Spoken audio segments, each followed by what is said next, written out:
ಈಗ ನಾನು ನಿಮಗೆ ಹಿಂದಿನ ಎಪಿಸೋಡಲ್ಲಿ ನೀ ರಿಪ್ಲೇಸ್ಮೆಂಟ್ ಬಗ್ಗೆ ಕೆಲವುದು ಕಟ್ಟುಕತೆಗಳು ಅಂತೆಕಂತೆಗಳ ಬಗ್ಗೆ ಹೇಳಿದೆ, ಊಹಾಪೂಹ ಕಥೆಗಳೆಲ್ಲ.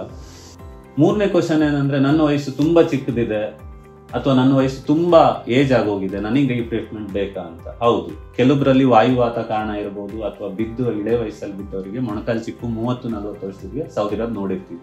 ಅಂಥವ್ರಲ್ಲಿ ನಾವು ಬೇಗ ಮಾಡಿದ್ವಿ. ಅದೇ 75 ವರ್ಷ ಆದ ನಂತರನು ನಮ್ಮ ಹತ್ರ ICU team, special ICU team ಇರೋದ್ರಿಂದ ನಾವು ಒಳ್ಳೆ ಅವರಿಗೆ pre op post op anaesthesia care ಎಲ್ಲ ಕೊಟ್ಟು ಆಪರೇಷನ್ ಮಾಡಿ ಇಮಿಡಿಯೇಟ್ ಆಗಿ ಕೇರ್ ಮಾಡಿರೋದು ಎಕ್ಸಾಂಪಲ್ಸ್ ಇದೆ. ಸೊ ನಿಮ್ಮ ಏಜ್ ಏನೇ ಇದ್ರೂ ಕೂಡ ನಾವು ಅದಕ್ಕೆಲ್ಲ ಫಿಟ್ನೆಸ್ ತಗೊಂಡೆ ಸರ್ಜರಿ ಮಾಡೋದು. There is no young or too old for this.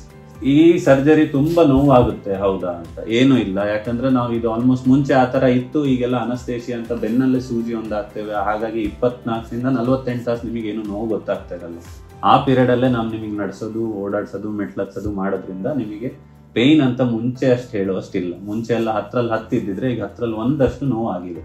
So it is almost a painless or pain free procedure. ಈಗ ಮತ್ತೇನು, ಇದು ಸರ್ಜರಿ ಆದ್ಮೇಲೆ ಮತ್ತೆ ಇನ್ನೊಂದು ಮೋಸ್ಟ್ ಕಾಮನ್ ಕಟ್ಟುಕತೆ, ನಾನು ಸರ್ಜರಿ ಮಾಡಿಸ್ಬೇಡ್ರಿ, ಇದಾದ್ಮೇಲೆ ನಿಮ್ಗೆ ನಡಿಯಕ್ ಬರಲ್ಲ, ಮೆಟ್ಲತ್ತಕ್ ಬರಲ್ಲ, ಜಾಸ್ತಿ ಊರಿಂದ ಊರಿಗೆ ಹೋಗಕ್ ಬರಲ್ಲ, ವಾಕಿಂಗ್ ಹೋಗಂಗಿಲ್ಲ. ಅದೆಲ್ಲ ಸುಳ್ಳು. ನಾವು ಆಪರೇಷನ್ ಬೆಳಗ್ಗೆ ಮಾಡಿಸಿದ್ರೆ ಸಂಜೆನೆ ನಾವು ನಡೆಸ್ತೀವಿ. ನಿಮಗೆ ಅವತ್ತಿನ ದಿನನೇ ಕಾಲ್ ಮಾಡಿಸ್ತೀವಿ, ಯಾಕಂದ್ರೆ ಅದು ನಮ್ಮ ಪ್ರೋಟೋಕಾಲ್. ಇದು ಲೇಟೆಸ್ಟ್. ಈಗ ನಾವು ಉಪಯೋಗಿಸ್ತಿರೋ ಇಂಪ್ಲಾಂಟ್ಸ್ ಆಗಿರ್ಬೋದು, ಮತ್ತೊಂದಾಗಿರ್ಬೋದು, ಆ ಥರ ಲೇಟೆಸ್ಟ್ ಆಗೋದ್ರಿಂದ ನಾವು ಇಮಿಡಿಯೇಟ್ ಆಗಿ ನಡೆಸೋದಾಗ್ಲಿ, ಸೆಕೆಂಡ್ ಡೇ ಇಂದಾನೆ ಸ್ಟೇರ್ ಕ್ಲೈಂಬ್ ಮಾಡೋದು, ಆ ಥರ ಆಕ್ಟಿವಿಟೀಸ್ ಎಲ್ಲ ಮಾಡಿಸ್ತೀವಿ. ಅಂಡ್ ಇನ್ನೊಂದೇನು ಕೇಳ್ತಾರೆ, ಸರ್ ನಾವು ಎಷ್ಟು ದಿನ ರೆಸ್ಟ್ ಅಲ್ಲಿ ಇರ್ಬೇಕು ಈ ಸರ್ಜರಿ ಆದ್ಮೇಲೆ? ಈ ಸರ್ಜರಿಲಿ ರೆಸ್ಟ್ ಅಂತ ಪ್ರಶ್ನೆ ಇಲ್ಲ.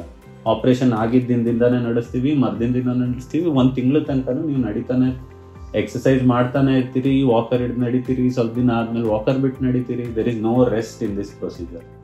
ಕೊನೆಗೆ ಬಂದ್ಬಿಟ್ಟು ಇದು ಏನು, ಈ ಸರ್ಜರಿ ಒಂದ್ಸತಿ ಮಾಡಿಸಿದ್ರೆ ಲಾಸ್ಟ್ ಸರ್ ನಮ್ಮ ಜೀವನನೇ ಎಂಡ, ಮತ್ತೇನಾರ ಪ್ರಾಬ್ಲಮ್ ಆದ್ರೆ ಏನು, ಏನಾರ ಹಾಳಾದ್ರೆ ಏನು ಅಂತ? ಇಲ್ಲ, ಆ ಥರ ಏನಿಲ್ಲ. ಇದು ನಾವು ಸಕ್ಸಸ್ ರೇಟು 99% ಅಲ್ಲಿ ಕೆಲಸ ಮಾಡ್ತಾ ಇದ್ವಿ.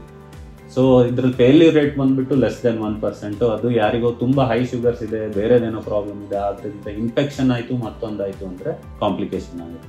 ಬಟ್ ಅದಕ್ಕೆ ಕೂಡ ನಮ್ಮ ಹತ್ರ ಈಗ ಲೇಟೆಸ್ಟ್ ಡಿವೈಸಸ್, ಇಂಪ್ಲಾಂಟ್ಸ್ ಬಂದಿದೆ. ನೆಕ್ಸ್ಟ್ ಹಾಕಿ ಕೂಡ ಮುಂಚೆ ಹೇಗಿತ್ತು ಆ ಥರ ಮಾಡೋ ಚಾನ್ಸಸ್ ನಮಗೆ ಭಾಳ ಇದೆ. ಸೊ ಇದು ತುಂಬಾ ಕಾಮನ್ ಸರ್ಜರಿ. ಜನರಲ್ಲಿ ಕಟ್ಟುಕತೆನೇ ಜಾಸ್ತಿ ಇರೋದ್ರಿಂದ ಅಂತೆಕಂತೆಗೆ ಜನ ಭಯ ಪಡೋದು ಬೇಡ. ಮುಂದೆ ಬಂದ್ಬಿಟ್ಟು ನಿಮ್ಮ ನೀ ಜಾಯಿಂಟ್ ಚೆಕ್ ಮಾಡಿಸ್ಕೊಳ್ಳಿ, ಏನಾರ ತೊಂದರೆ ಇದ್ರೆ ನಾವು ಹೇಗೆ ಅದ್ರ ಬಗ್ಗೆ ಹೇಳೋದು ಅಂತ ನಾನು ಹೇಳ್ತೀನಿ. ಇದೆಲ್ಲ ವಿಚಾರ ನೀವು ತಿಳ್ಕೊಂಡಾದ್ಮೇಲೆ ನಾನು ನಿಮಗೇನು ಹೇಳಕ್ ಇಷ್ಟಪಡ್ತೀನಿ ಅಂದ್ರೆ, ಇದೆಲ್ಲ ಸೌಲಭ್ಯ ನಮಗೀಗ ನಂಜಪ್ಪ ಅಂತ ಆಸ್ಪತ್ರೆಯಲ್ಲಿ A to Z facility arrange ಮಾಡ್ಕೊಂಡಿದ್ದೀವಿ. ನಮ್ಮ ವಾರ್ಡ್ ಇರ್ಬೋದು, ನಿಮ್ಮ ICU ಕೇರ್ ಇರ್ಬೋದು, ಫಿಸಿಯೋಥೆರಪಿ ಇರ್ಬೋದು, ಮತ್ತೊಂದಿರ್ಬೋದು. ನಿಮಗೆ ಈ ಸರ್ಜರಿ ಬಗ್ಗೆ ಆಗಲಿ ಅಥವಾ ನೀವು ಮೊಣಕಾಲು ಚಿಪ್ಪಿನ ನೋವಿಂದ ಬಳಲುತ್ತಿದ್ರೆ ಎನಿ ಟೈಮ್ ನಮ್ಮ ಹತ್ರ ಬಂದು ಕನ್ಸಲ್ಟ್ ಮಾಡ್ಬೋದು. ನಮ್ಮ ಟೀಮ್ ಮತ್ತು ನಮ್ಮ ಫಿಸಿಯೋಥೆರಪಿಸ್ಟ್ ಮತ್ತು ಎಲ್ಲರೂ ನಿಮಗೆ ಸಪೋರ್ಟ್ ಮಾಡಿ ನಿಮ್ಮ ಡಿಸೀಸ್ ಬಗ್ಗೆ ನಿಮಗೆ ಏನಂತ ಮಾಹಿತಿ ಕೊಡೋಕ್ಕೆ ಹೆಲ್ಪ್ ಮಾಡ್ತಾರೆ.